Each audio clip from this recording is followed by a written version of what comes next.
Look at this.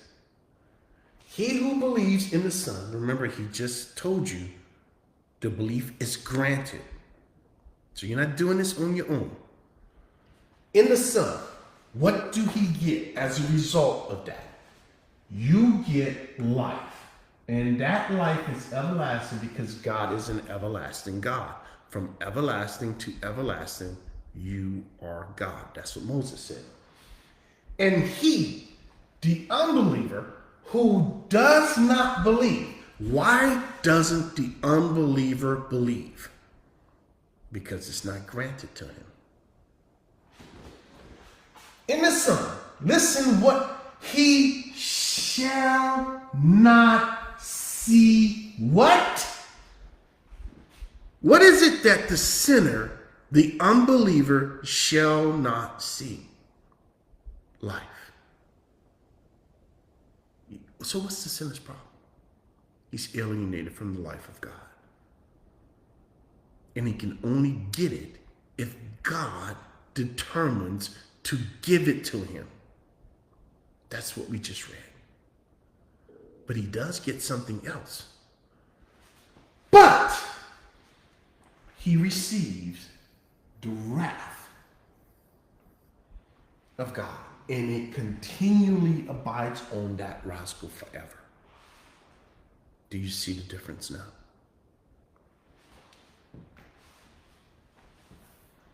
No, watch this.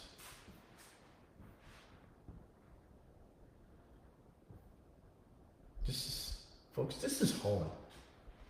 This is really hard. And I get it. I really get it.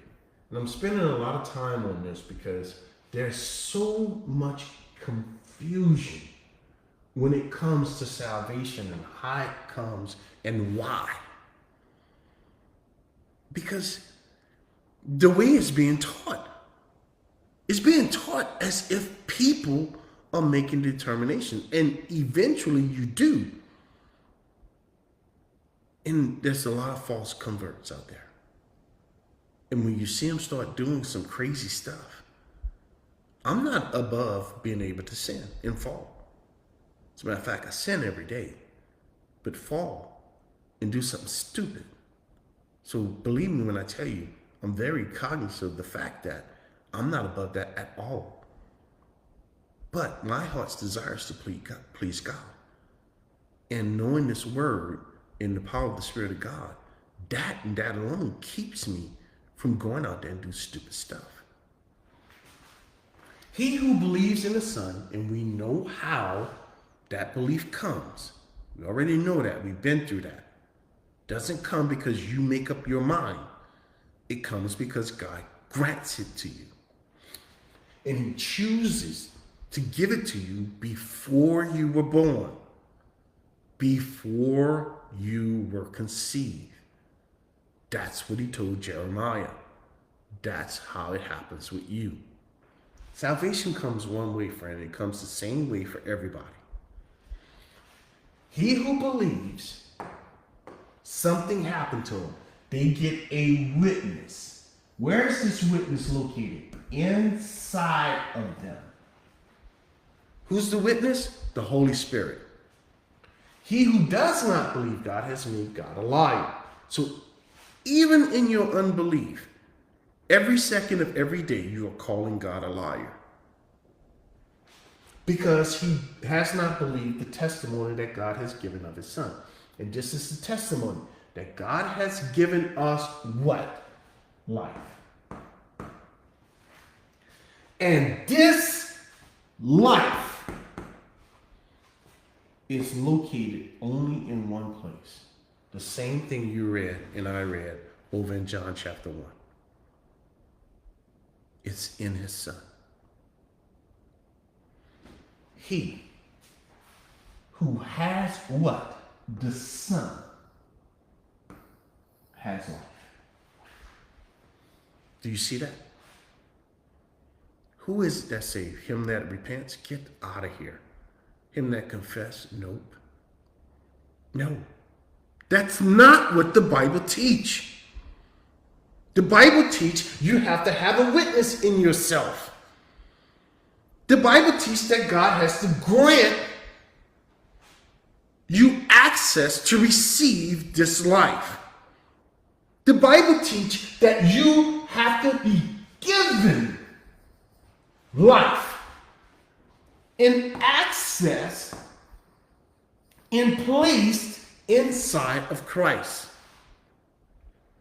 He who has the Son has life.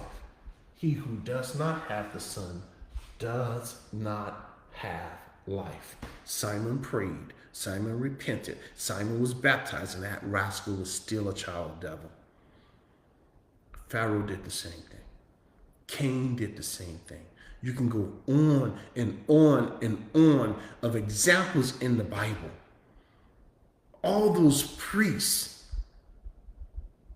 that were participating in the tabernacle, in the temple, God had to burn some of those rascals up because of the wickedness that they were doing.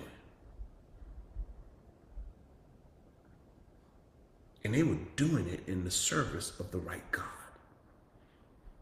Cain brought his offerings to the right God.